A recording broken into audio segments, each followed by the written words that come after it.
Tyler was a night person. While the rest of us were sleeping, he worked. He had one part-time job as a projectionist. See, a movie doesn't come all on one big reel. It comes on a few. So someone has to be there to switch the projectors at the exact moment that one reel ends and the next one begins. If you look for it, you can see these little dots come into the upper right-hand corner of the screen. In the industry, we call them cigarette burns. Catch the cue for a changeover. He flips the projectors, movie keeps right on going, and nobody in the audience has any idea. Why would anyone want this shit job? Because it affords them other interesting opportunities. Like splicing single frames of pornography into family films? So when the snooty cat and the courageous dog with the celebrity voices meet for the first time in reel 3, that's when you'll catch a flash of Tyler's contribution to the film. And I think to myself, what a Nice big cock.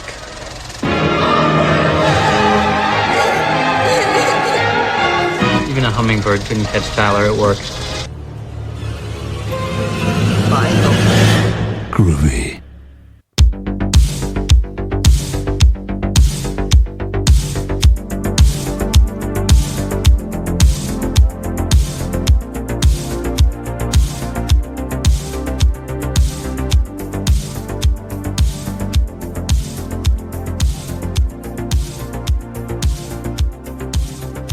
Hello.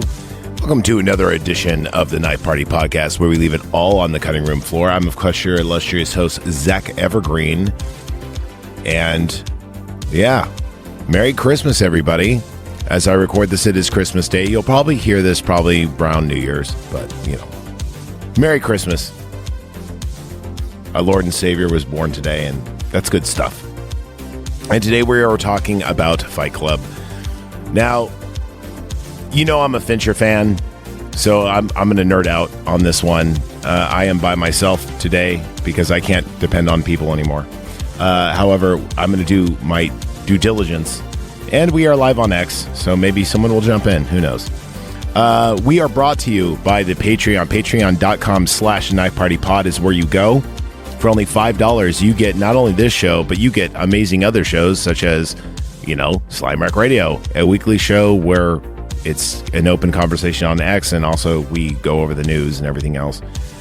Stay away from religion and politics, of course, because we want to keep it funny. Unless something totally happens in those two other categories that is funny, and then we'll touch upon that. Also, Midnight Ramen. Midnight Ramen is a nerdy gamer anime show, kind of, in a way. It is what it is. And also Night Party After Dark.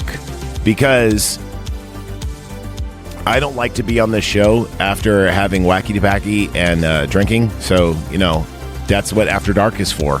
So you can kind of hear me in my most comfortable element, which is very unfortunate.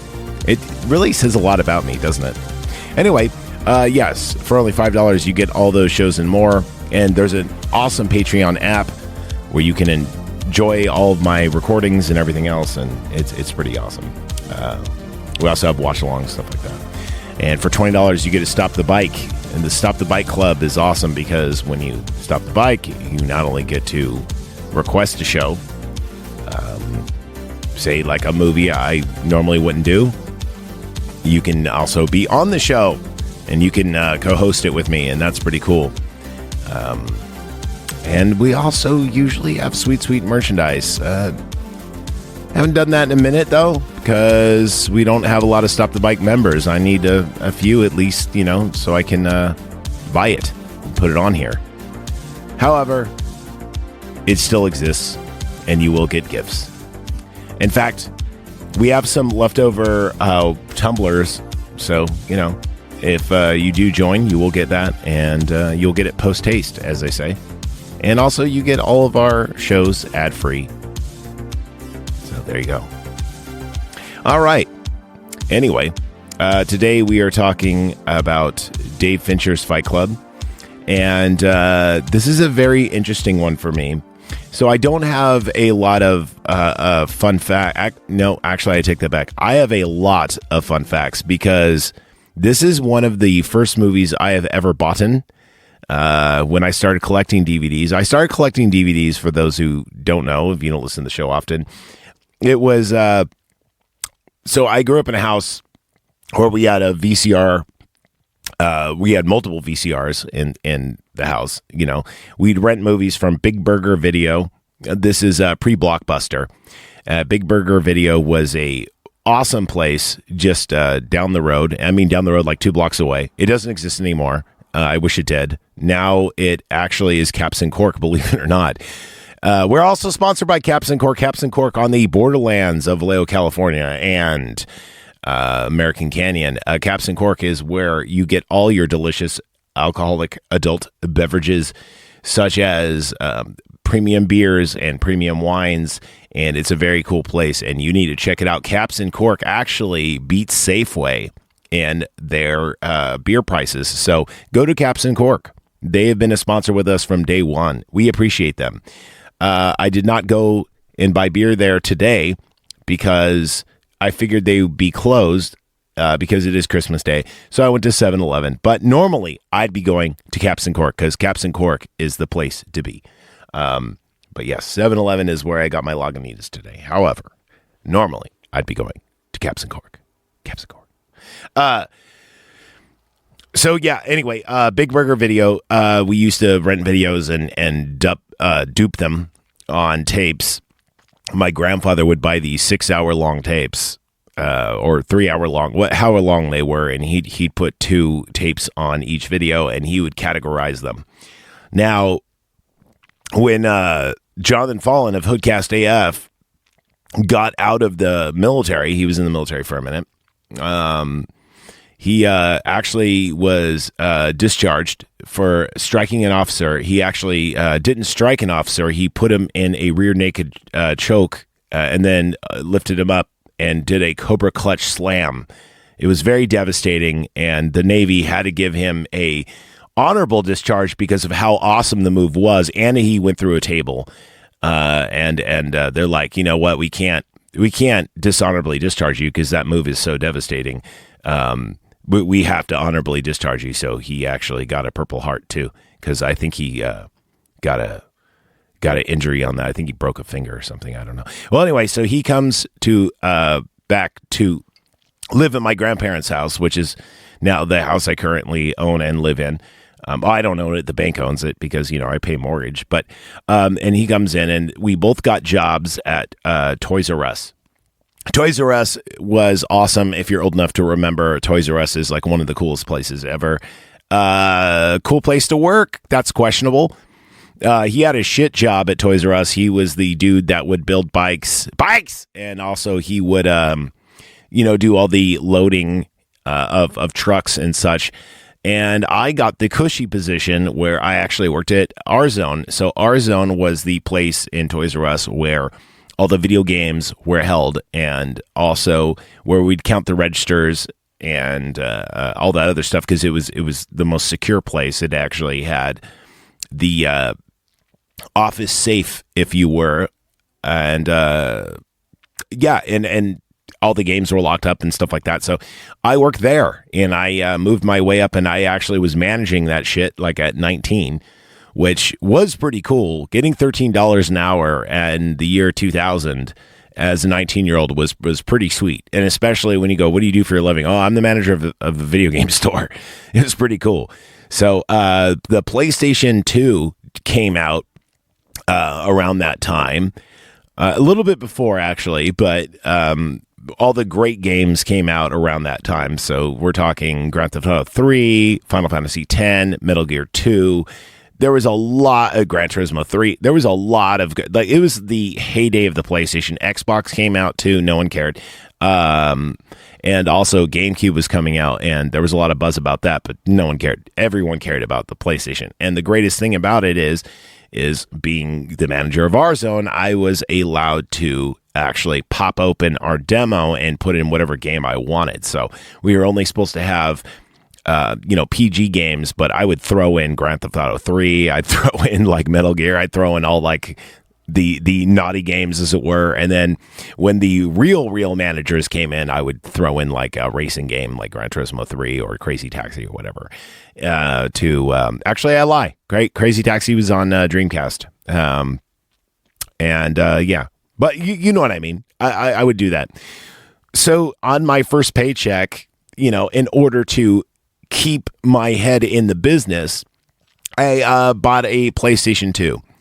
Now, I wasn't much of a gamer at the time. I mean, I was, but not. And here's what I mean. My gaming shit is I loved computer games because I love Blizzard. I love Diablo 2 was my favorite game at the time. Probably still is. I mean, if you were to say probably what game have I logged the most hours in, it'd probably be Diablo 2. And then probably after that would be like Skyrim or another Bethesda game. But Bethesda and Blizzard have kind of ruled my childhood and early adulthood, if you will. Anyway, the reason why I bring this up is because the PlayStation was $299 at the time. Your average DVD player was a little bit more. I think the average DVD player was going like $399, but the PlayStation had the ability to play DVDs. And I loved the PS2 for this reason. So every single paycheck afterward, I would buy a DVD. And I remember in order, like my first few that I got. But the first one I got, I remember I walked down it was on my lunch break. I walked down from, I didn't have a car at the time, from Toys R Us to the Target Vallejo. It's still there. The Toys R Us isn't, but anyway, and I saw they had a special edition Fight Club DVD. Now, I've only seen Fight Club at this point one time in my life, and oh, by the way, if you hear some noise outside, I have the door open. It's Christmas. I didn't think we'd get much traffic, but apparently helicopters just decided to fly over. It's good times. I don't know why. Fucking helicopters and shit. You know what? I'm going to put on some background music to dull that out. How about that? Oh, Cemetery Surfers. All right. You know what? Why not? We could do Cemetery Surfers. Normally, I have my my gothy music, but this works. So, yes. Anyway, I went to Target and I think it was $24.99. DVDs were expensive back then, but you got your money's worth back in the day. You didn't just get the movie. DVDs came in like a cool box and had extras and all this stuff. And this was no exception. In fact, I still have this DVD. I watched it last night with my dad, Christmas Eve. And I watched it a couple of days before, too, because this DVD came in. It was called the Soapbox Edition. It came in like a cardboard box, and it just says Fight Club on it, and it's a bar of soap, and then and it's all wrapped up, and you open it up, and it's got a booklet. It had like a full-on booklet too, and then it has 2 discs.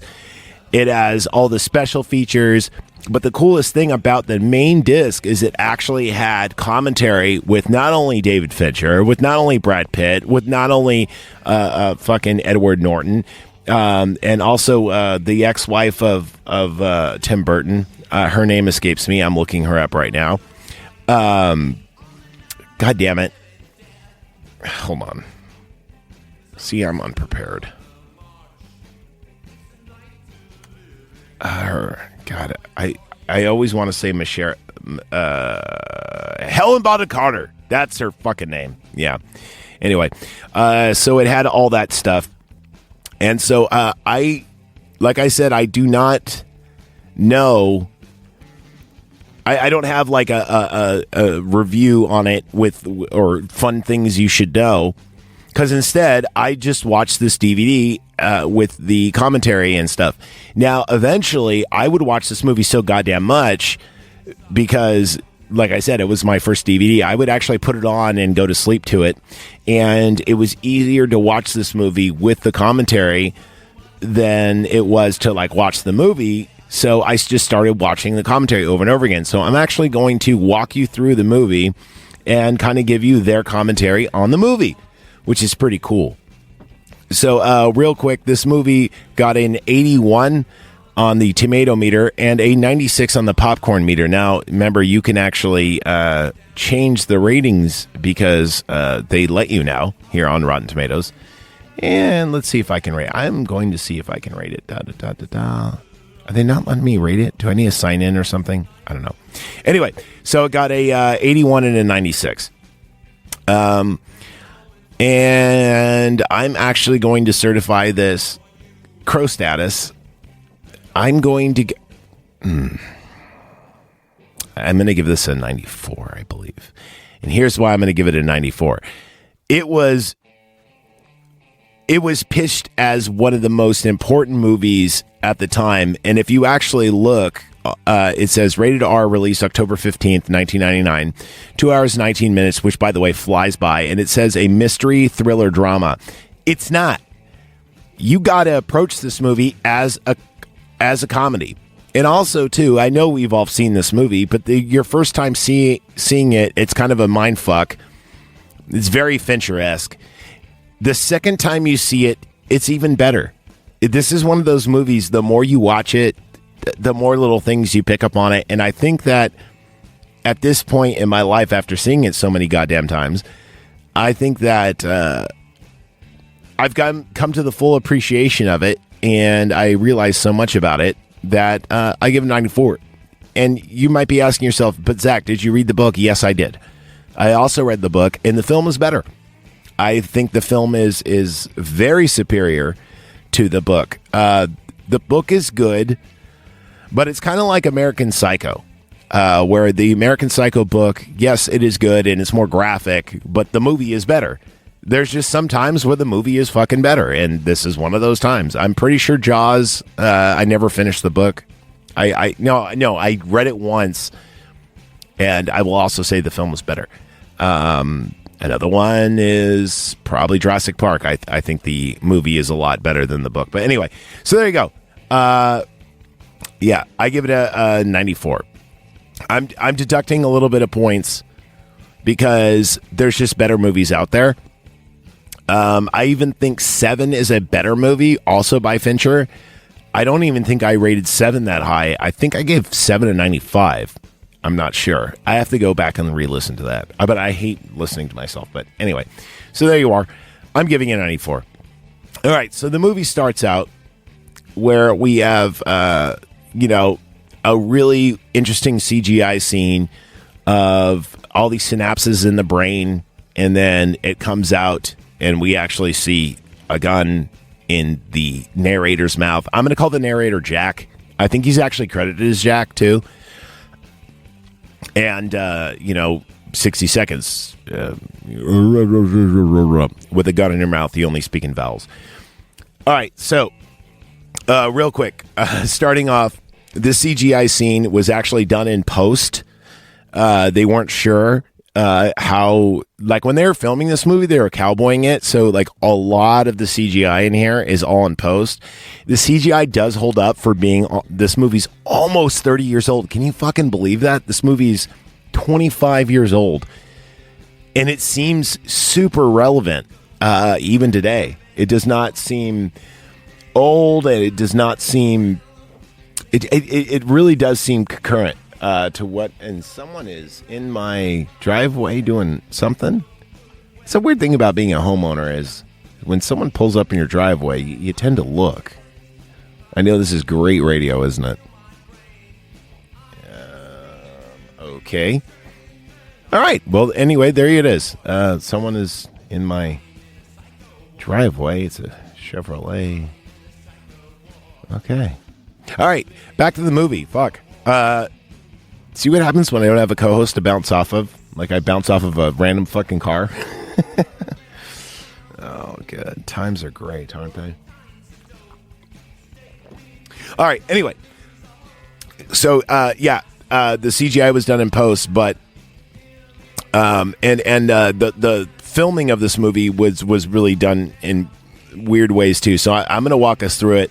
Knowing everything I know from the commentary of Mr. Fincher, Mr. Pitt, and Mr. Norton, and Mrs. Bottom Carter. or Burton or whatever the fuck her name is. So yeah, it starts out, and he's like, what led me to this point? And he goes, Bob. And Bob has, bitch tits. And he goes, wait a minute. Before that, for months I couldn't sleep. And we see, him sitting there, and he's laying on his couch, and he's watching like late night TV infomercials. And he goes to the doctor. And the doctor in this movie, I forget his name, but he's got only a cameo part. But he turns out to be the Roach from the movie Demonite, if you guys ever seen that. Anyway, and we get our first flash of Tyler. It's a split second, like we see him, and he says, choose some valerian root, get some healthy natural sleep. And our narrator is asking for lipstick Tuinals and Secanols and all these other drugs in his head. And he goes, if you really want to see pain, go to a testicular cancer meet group. So anyway, Edward Norton starts going to all these meet groups, right? He goes to like tuberculosis. He goes to brain cancer, parasites. He starts going to all these groups. And the great thing about it is when they show these scenes, how they're filmed, we get introduced to Marla. There's a lot of funny fucking scenes with Marla in here, where there's one of them where he grabs her to confront her because he knows that she's a faker, he's a faker, and he can't cry, and he needs to cry in order to sleep. He finally finds solace in Meatloaf. He cries between his boobs, because Meatloaf was a juicer. He was a bodybuilder, and his estrogen matched his testosterone, and he got testicular cancer, and he had bitch tits, and he loves crying in his bitch tits. Funny thing about this scene is Meatloaf is actually very, very short, so they actually gave him big lifts. And also, too, Marla's character is about 5'8", but in real life, she's only like 5'3", so she also had a lot of lifts, and a lot of people actually had a lot of lifts in this movie to make them look taller. Because apparently Edward Norton is a pretty tall guy. But anyway, there you go. Shit, where the hell was I? Yes. So anyway, during these group sessions, these were all filmed to be comedy, but it was taken way too dark. So a lot of people did not like this movie for these, where they thought they were making fun of all these people, but they weren't.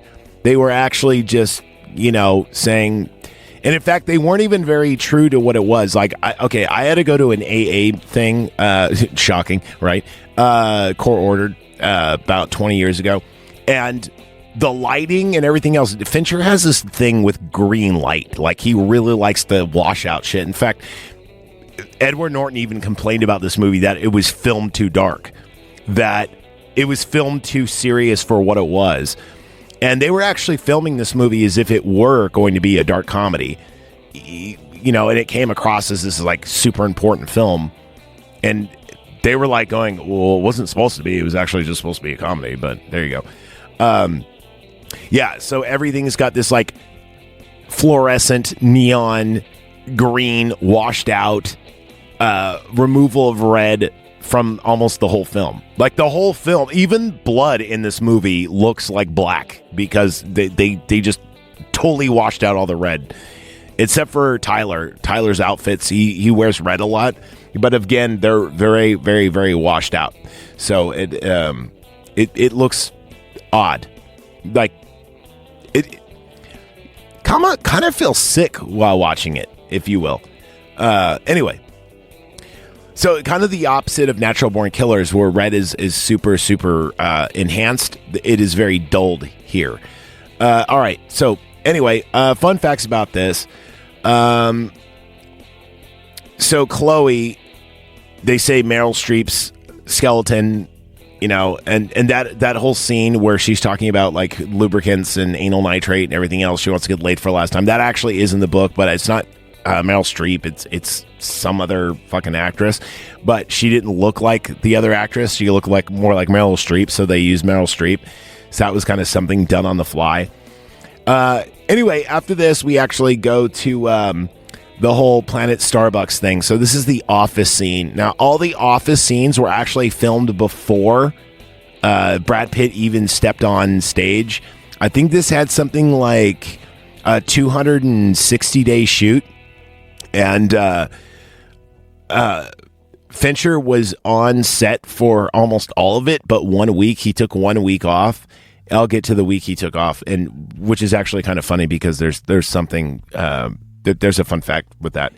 But anyway, so all the scenes where you see Edward Norton and he's all buttoned up and stuff, that was filmed later. The first scenes were actually the ones where he's smoking and his tie's undone. The first scene ever filmed in this actually was the Armalay AR-10 thing, where he's like, this button-down Oxford cloth might be stalking from office to office with an Armalay gas-powered AR-10 semi-automatic rifle. This might be somebody you know. This might be somebody you've known for years, a confidant. Or maybe you shouldn't just hand me every piece of trash that you find in the copy machine. That was actually the first scene ever filmed. The dude, I forgot his last name, but his name is Zach, the boss, the cornflower blue tie guy. That reaction was actually very, very, very real. And when he answers the phone and goes, compliance liability, he kept laughing, so they had to refilm that over and over again, which is pretty funny. All right, so anyway, he's sick of his job, blah, blah, blah, this and that. And then he goes and he gets plane tickets to go investigate a crash. So what basically Jack does is he is a claims investigator for a major car company, a compliance and liability, and he rules out assessments for recalls and this and that. And there's a great scene on the airplane where he's talking to this woman, and he's saying, like, do we or do we not do a recall? Here's the numbers for it. And she's like, do you work for a major? And he goes, a major one. So obviously it's an American car company. I assume it's probably GM. I don't know. One would think, because, it just seems like one.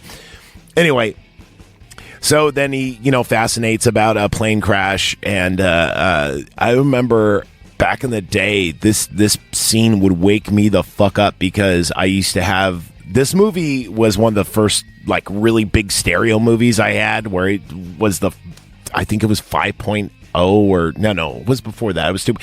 Either way, I remember this scene would be so loud, I would have to turn it down because it would wake up my Nana, who was dying of emphysema at the time.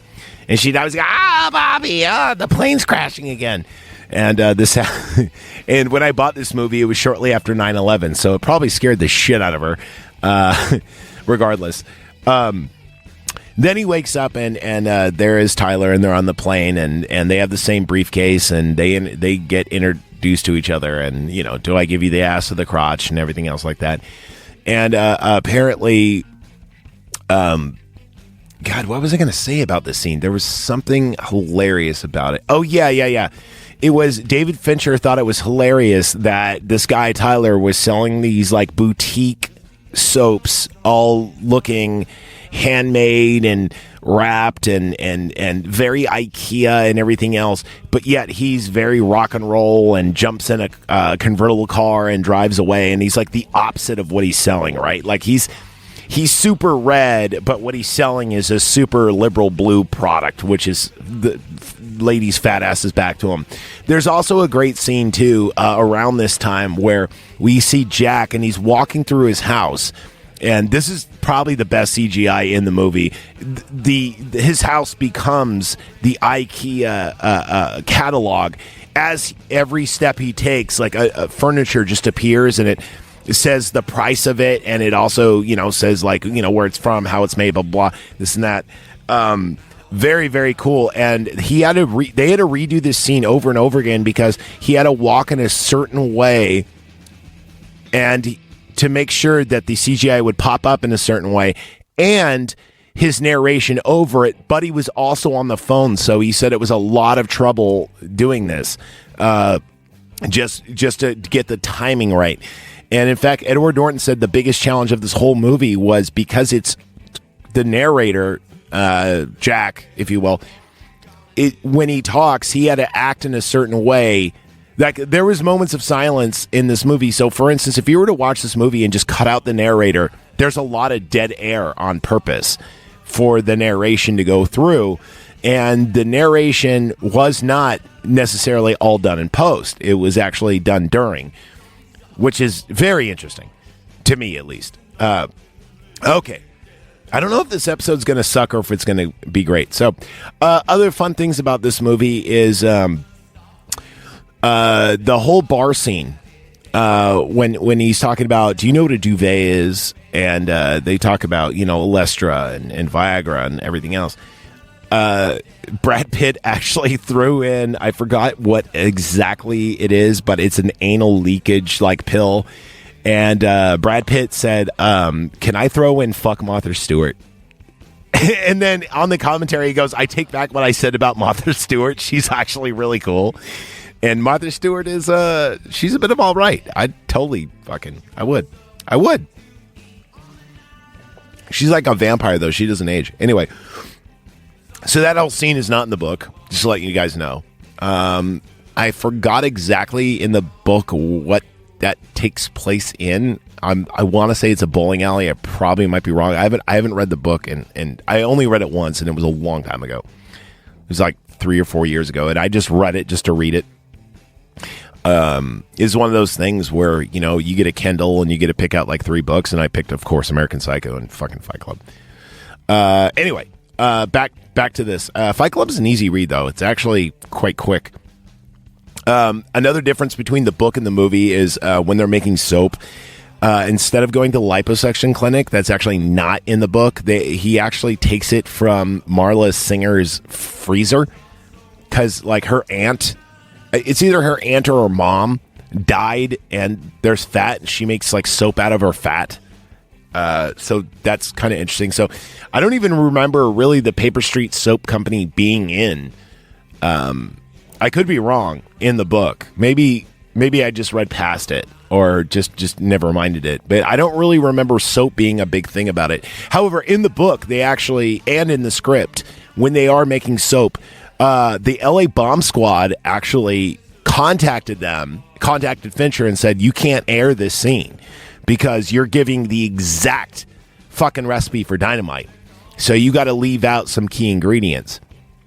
And so what they do tell you is sawdust, orange juice concentrate, lye, lard, and a couple other things. But basically, nitroglycerin is what they give the recipe for, and they're like, you can't do that. Anyway, more things about blowing shit up. So in the whole scene of the floor to ceiling windows, his condo getting bombed out, kind of funny that when he actually says the square footage of his place is actually bigger than my house. I'm not kidding. If you minus the garage from my house, his condo is bigger than my house because of the tall, how big the building is.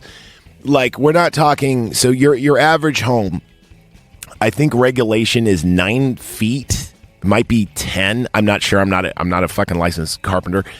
My house was built in the 70s. I think mine are 8.5. Anyway, and I know the door scheduling has to be 7 feet. So meaning Kane or the Undertaker should be able to walk through your door without bumping their head.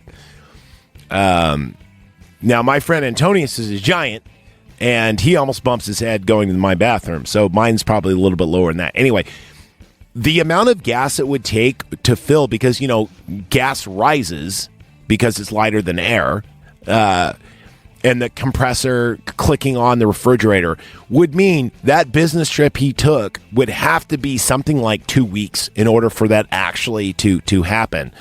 But then they say they had put Freon sealers and this and that in order to, accelerate things.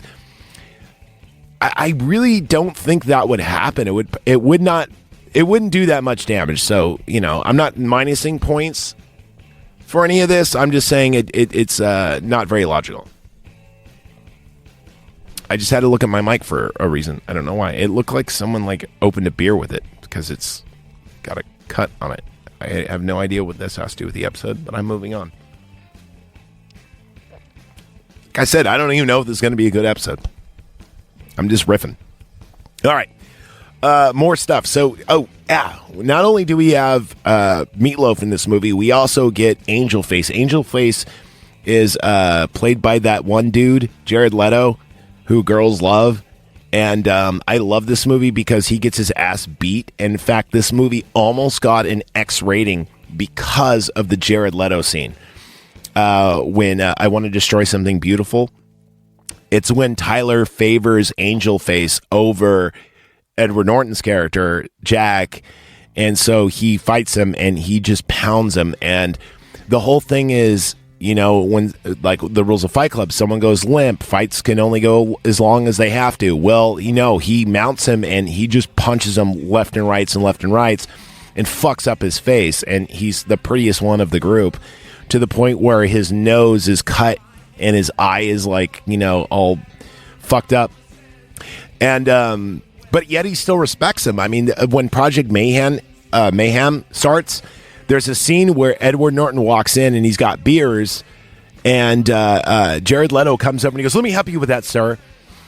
And the funny thing about that scene, too, the Happy Face building scene, that you probably didn't notice, is that Edward Norton has a green folder when he walks in and he goes, "What's all this?" That green folder is the security details on the building at the very end of the movie. Guarantee you fucking didn't notice that. Rewatch that shit. Yeah, that happened. And it's one of those things where you could watch this movie 100 times and not notice it until you notice it, and then you can't unnotice it. And a lot of people say that they kind of knew, spoiler alert, that Jack and Tyler are the same person. I dare question that. There's the one glaring scene is actually the Marla scene after the lie incident. So let's talk about the lie incident. So this is the scene where Tyler kisses Edward Norton's hand and goes, "This is a chemical burn. It'll hurt more than you ever, and it will leave a scar." And he's sitting there and he's going through the Webster's dictionary of, I tried not to think of the word sear or flesh. And so this scene is borrowed, if not stolen, from the movie Dune.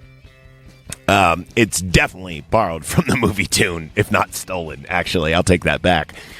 This was Edward Norton's father's favorite scene, believe it or not.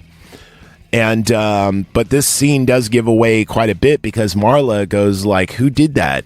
And what is that?" And he goes, "Doesn't matter." And he goes, "Who did that to you, boy or girl?" And he goes, "Doesn't matter." This conversation is over, and then Tyler's down there making bunk beds, and he goes, "Do you hear all this racket?" You know, that scene right there, when you rewatch the movie, should be the indication of, oh yeah, clearly they are the same person, or he's a figment of his imagination. There's also a weird theory about Marla being a figment of his imagination. So, all right, let me rewind a little bit, because now I'm talking in circles. So Marla, right, gets introduced when he starts getting sleep. So when he actually... So Tyler is the way that he actually starts becoming less depressed, and he's living vicariously through Tyler, right? Marla, on the other hand, comes in kind of to balance him out.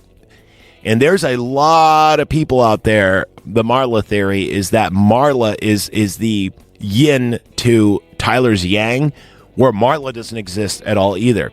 For instance, who's to say that Jack, the narrator, doesn't go and steal the clothes and sell them? Because they don't even interact with Marla when she's selling the clothes. Like, they don't even say anything to her. He's just talking to her. There's no back and forth. You know, when she walks through, like, nary a horn honks at her. The cars just whisk by her. By the way, in the filming of that, those were all real stunt drivers. And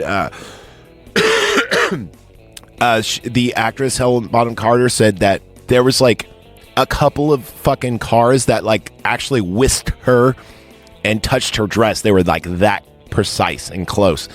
But anyway, here goes another weird thing about Marla. When they exchange dates, when they're divvying up, tuberculosis or brain parasites, this and that, like what meetings they can and cannot go to, Marla writes down the number on his hand. He writes down the number on a card and gives it to her. However, after the explosion, he actually sees her number, and it's perfect, written in cursive, and it's on a piece of paper, and it's burnt totally, not a card, on a piece of paper, and it's just like, it's there. But it was written on his hand. Now, you might go, Zach, but who's to say that he doesn't, he didn't write it down later? Let me ask you this. How many guys actually write in cursive? Now, even back then, when in primary school, or third grade, as we call it in the States, they did teach cursive. Every guy I know never wrote in I write in cursive now just to piss people off, because I think it's fun. Plus, everyone thinks my name is Josh when I write my name, because Z's look like J's, and it ends with an H, and everyone's retarded. And shout out Amy. I said the word. I'm allowed to say it because it's an actual word, and how dare you try to hindrance my vernacular. Yes. Actually, not Amy. Amy's sister, but, one and the same. So, yeah, more proof that she doesn't exist. He calls her. She answers. He hangs up, and then he calls Tyler. And the funny thing about this scene, when he does call Tyler, Tyler's eating potato chips. And there's a weird thing about Brad Pitt always eating in movies or having something in his mouth. It's kind of his thing. Like Tom Cruise is always running, or who's that child molester guy everyone loves? Tom Hanks, allegedly. Tom Hanks is always peeing. Brad Pitt's always eating, or he's got something in his mouth. There's another funny thing, too. It was a scene left out of this movie when Jack starts smoking. Tyler quits smoking. And this is when Tyler shaves his head and starts doing the karate. Now, the funny thing about this is it's not in the book. This was all made up by Brad Pitt. He decided to shave his head and wear that tank top, which, by the way, is all pornography. If you actually look at that tank top, it's just a lot of pornography kind of like put together. By the way, Brad Pitt's wardrobe is great. I'm going to get to that in a second. But he also decided to shave his head, and some extra or whatever just happened to have nunchucks. So in the scene when he's on the phone with Marla about to go, and she's going to kill herself with Xanax, he's out there doing like karate with nunchucks. Well, anyway, this was not in the script whatsoever. He was supposed to be like working out. Now, instead, though, they go, fuck it, like show me some moves. And he like just would just do nunchucks like constantly, like on set. And they're like, fuck it, we'll use it. It was also his idea to shave his head. That's supposed to be like the reveal, like when we know Tyler is not real, like, he doesn't wear glasses anymore, and he's got the bald head. And this goes to the Calvin and Hobbes thing. I'll get to that in a second. Let me first, because now I'm really talking in circles. Let me go back to Brad Pitt's wardrobe. So that awesome bathrobe he has with all the cups of coffee on it, that was actually his roommate's way back in the day, like when he was a struggling actor and like 19, and he stole it or borrowed it or something. Brad Pitt would go to like just random Salvation Armies and just buy clothes and go and send it to Fincher and go, can this be wardrobe? Can this be wardrobe? So his whole wardrobe, believe it or not, was all shit bought from Salvation Army. Think about that. Like, how cool is his fucking wardrobe? Like, how cool would it be for a living to go to just Salvation Armies and buy clothes, and that's your job? And apparently, too, like, I think he wasn't on set for the initial 40 days when all the Office scenes were being filmed. So they actually did that. Also, too, before they even started filming, when Ed Norton and Brad Pitt got the script, they would actually meet up in a bar and sit there and talk about the movie. So they kind of had a camaraderie before even the movie was being filmed. Okay, so Calvin and Hobbes. So a lot of people will associate Calvin and Hobbes with this movie if Calvin grew up, his tiger friend, Tyler Tiger, also he wears fur in the movie. and he's an imaginary friend who kind of gets him through shit. So there's a whole thing about that. I don't know if I bled into it that much because in the book it's not a thing, but in the movie, I guess you can. Yeah, I guess I could see it, but I think you're reaching. I think the Marla theory is probably more substantial. That Marla is actually a figment of his imagination. No, you know what? There is one scene that kind of proves that wrong a little bit, and that's when there's 3 rock stars in this movie. I forgot. Michael Stipe from REM is in this movie. It's when they sit down and he goes, Marla, let me talk to you. And they sit down and she orders the clam chowder and baked potato and fried chicken, and he says, clean food, please. And she goes, then I advise the lady not to order the clam chowder. So there is that. There's also another weird scene. When Meatloaf dies, the name is Robert Paulson. When he actually is flying out to go and following the ticket stubs that Tyler has been to after the car accident, which almost was left out of the movie. I'll get to that in a second.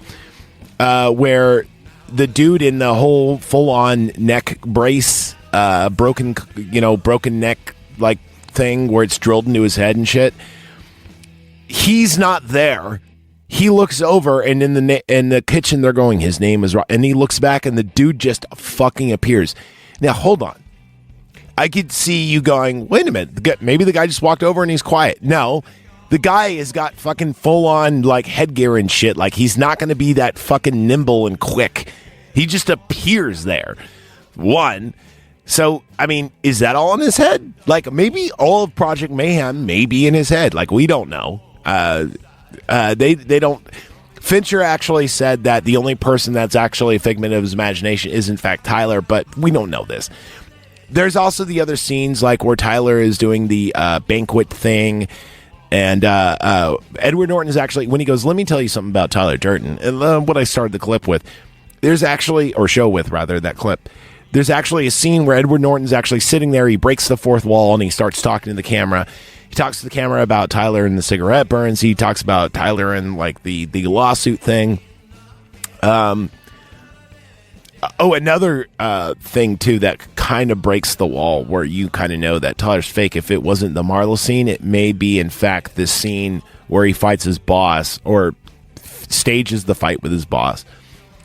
And by the way, the critics hated that scene because Edward Norton purposefully got the glass and like put it on his hands, and it stuck to it because of the gooiness, the viscosity of that fake blood.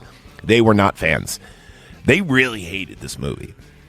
Also, during the commentary, they called out Rosie O'Donnell, because Rosie O'Donnell, if you don't know, is a super woke piece of shit.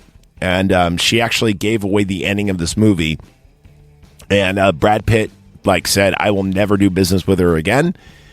Be on her show or whatever, because I think he was on her show. And when she was pretending to be straight, she was part of the Cutie Patootie Chub Club, and she loved Tom Cruise and Brad Pitt. And then she saw this movie and fucking hated it.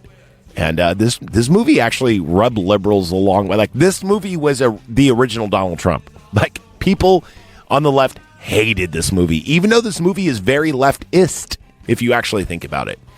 Like, this movie is very anti-conservative, it's very anti-God, it's very anti-family. Like, there's even a whole scene where Tyler and this scene wasn't in the book. It's in the movie, but it's not in the book. It's where Tyler's taking a bath, and Edward Norton is sitting there, or his character rather, and he's healing up his knuckles with some tape, and he goes, so I graduate from high school, and I call my dad, and I go, so what next? And he goes, go to college. And I graduate from college, and I go, all right, Dad, and what next? Get a job. So I get a job, and I call my dad. I go, what next? And he goes, get married. And he goes, I'm a 30-year-old boy. Like, what am I doing? And he goes, I don't think like another woman.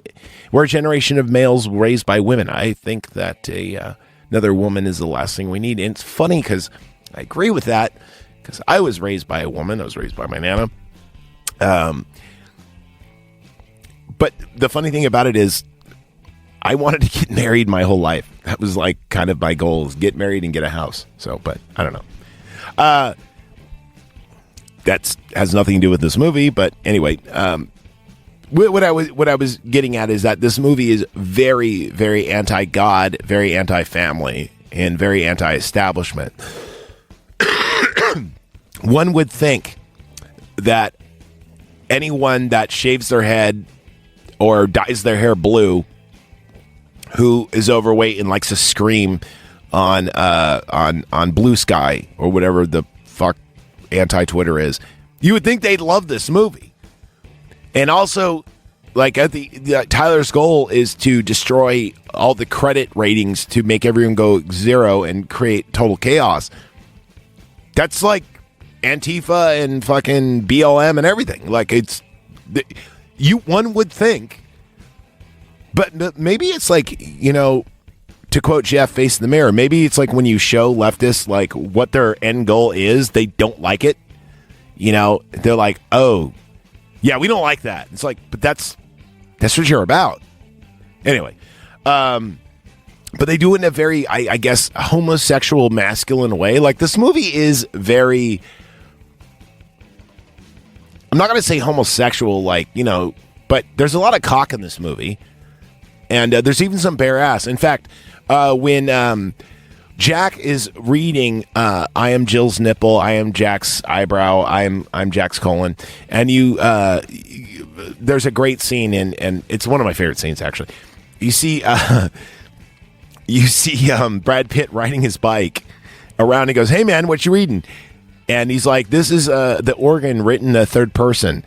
And he actually flashes his light up, and when he does, you actually see for a split second Brad Pitt's ass, but they cut away from it.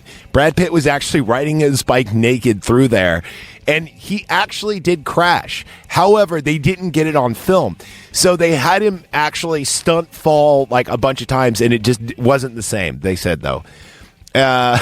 Another funny thing is when they're doing the fuses to cut the power, apparently, not that they were live, but they were very tricky about it because both Edward Norton and Brad Pitt hate fuse boxes and standing in water made it like a lot more tricky. So there's that. Okay, more stuff that I could remember off the top of my head before we move on. God, we're almost at an hour. All right, so here goes some more stuff. The Pixies were chosen at the end of this movie for the song When the Buildings Blow Up. Great choice in soundtrack.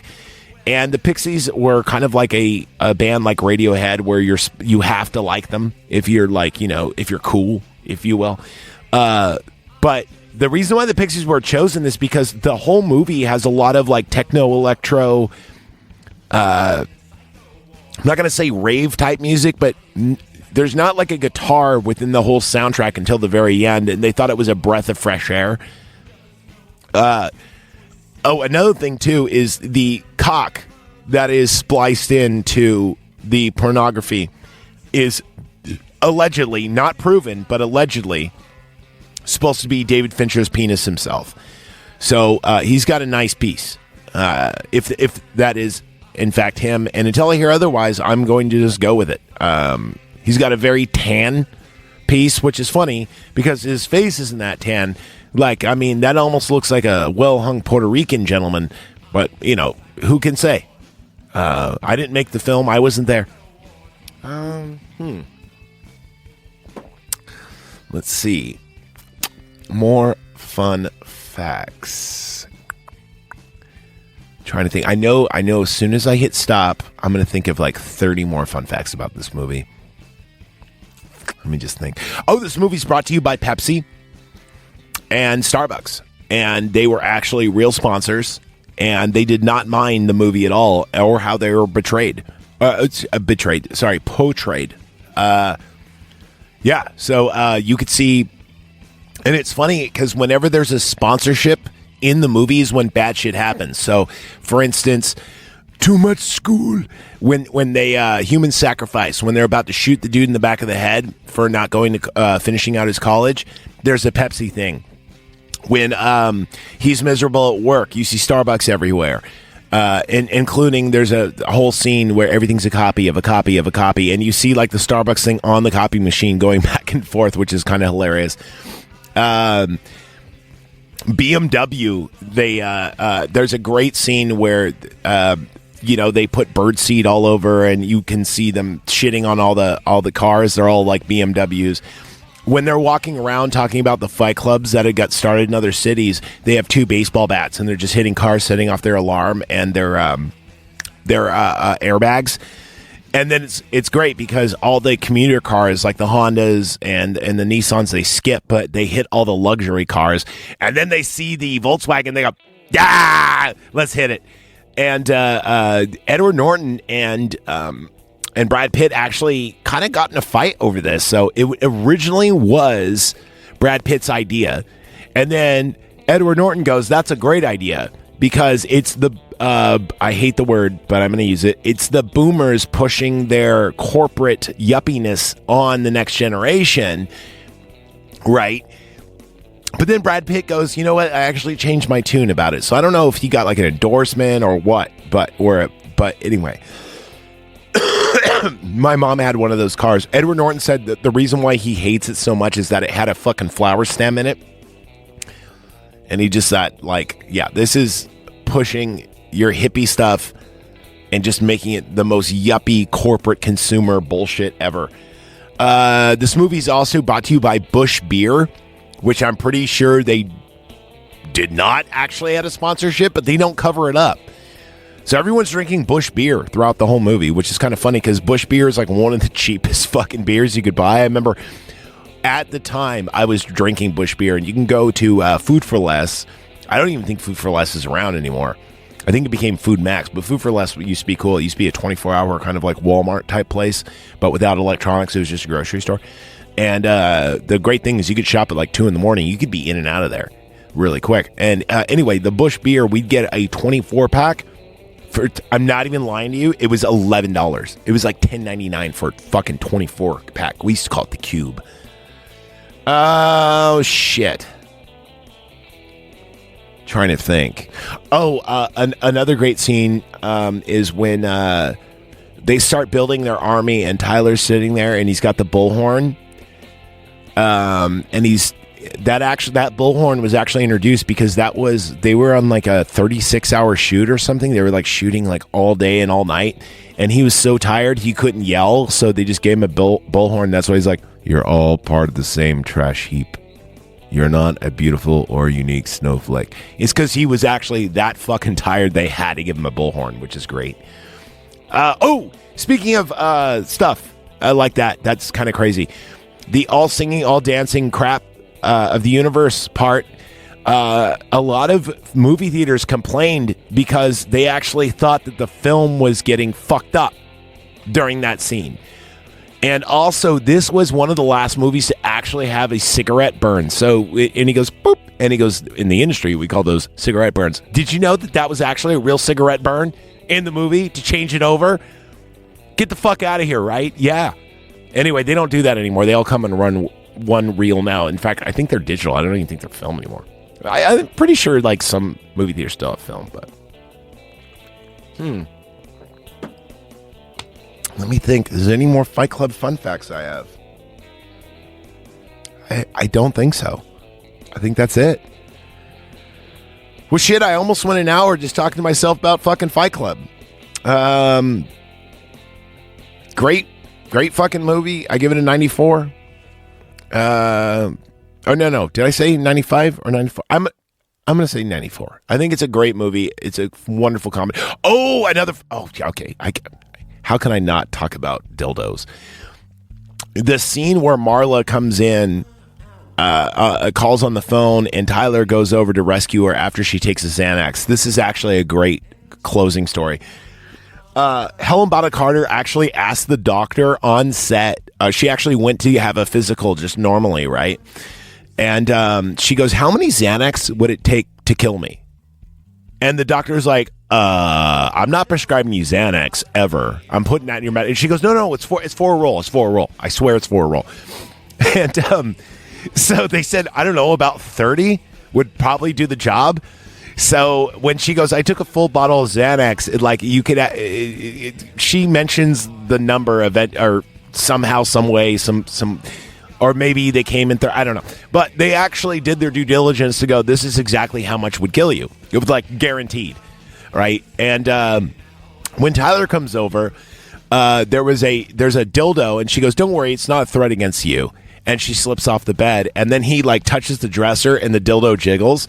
So that was obviously not in the book, and that was in the movie, and that was all impromptu. Now, here goes the great thing. The costume director, or set director, rather, got Helen Bonham Carter 30 dildos to choose from, and she chose the biggest one, and she goes, I want a big white one, because I think Tyler would be a big white dick, and it'd be, not fully hard, it'd be kind of flappy, and so she was imagining what Tyler's dick would be. And that's why it's funny when Tyler looks at it and nudges it. He goes, "Yeah, it's my dick." And then when they go out to the when the cops, she goes, "Oh no, someone called the cops," and Tyler starts dancing with her in the hallway.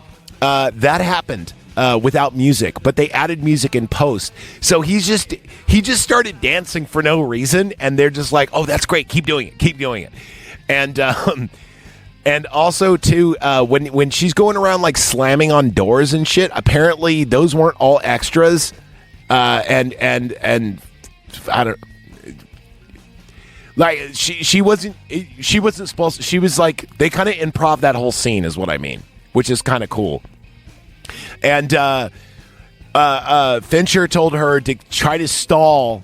And he told Tyler to throw her around as much as possible. So he was actually, when he's grabbing her and throwing her around, the idea is she wants to get caught by those cops, and he's trying to not let her get caught.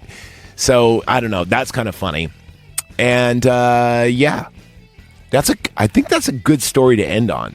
But I just love it now. Whenever I watch the scene, and he's dancing and shit. Oh, fuck, another scene that was edited. God damn it. Okay, so Lou. All right, so they're always in Lou's basement, right? So Lou, the whole Lou scene where he's throwing up blood and shit on him after Lou beats the shit out of him, and there's a dude behind him with a gun. That scene was a lot longer, but they edited it because they're like, you know what? The guy has a gun, he's not going to let this go on for as long as it was. So for continuity, they cut it down. But apparently that that scene's a lot more brutal and long. And another scene they wanted to cut out, but they thought it was one of the best.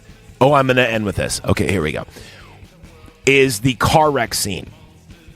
So first off, when you rewatch this movie, imagine that obviously Tyler's alone, or Jack's alone, and he's in the front seat talking to himself, and the people in the first rule of Project Mayhem, and they put on their seat, and he goes, what would you do? I'd build a house, I'd paint a self-portrait, all that shit. Well, then the car wrecks. Now, that car wreck, by the way, was really hard to film, because they actually had him in a car, and it spun, and they just had all this glass and shit like that. In fact, Edward Norton said he swallowed tons of this fake glass. But and then if you notice, when the car is upside down, right, Edward Norton is dragged out by Tyler, and he's in the driver's seat. Now, one of the Foley guys working on the movie said, dude, you have a continuity error. And Fincher goes, what do you mean? He goes, he's in the wrong position. He should be getting out of the passenger seat. And he goes, oh, you noticed that, eh? And that was the first... Anyway, so even people on set didn't know that Tyler was narrator, unless you read the book, of course. All right, and you know what? That's it. I'm going to end with that. Great place to end. I don't think I can think of anything else. But I will do this. Remember, in the occurrence, it's never your dildo. It's just a dildo. Don't be a dildo. Remember, if you can't tip, don't taste. Be kind, rewind. Be ethical to each other. And just because it's Christmas, and I know my wife's listening, I leave you with Sherwin sleeves. Good night, everybody.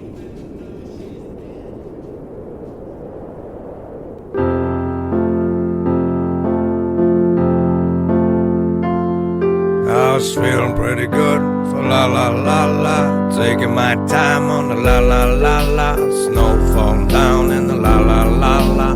Everybody singing like la la la la. Decking all the halls with the la la la la. Making my way to the la la la la la la la la la la la la la.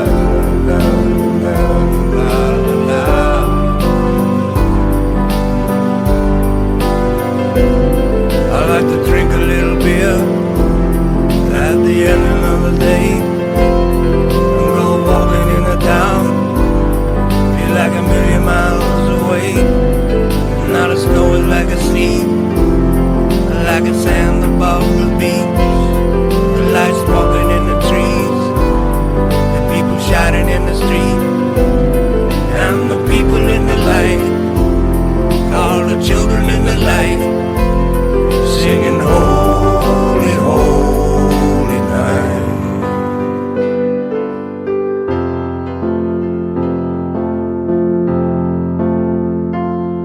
I was feeling pretty good for la la la la. Taking my time on the la la la la. Snow falling down in the la la la la.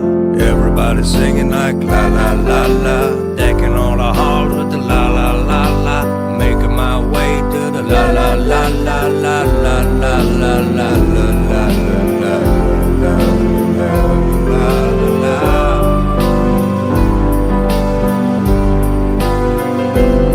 I like to sit out on the pier and look across the bay. I don't think about a thing.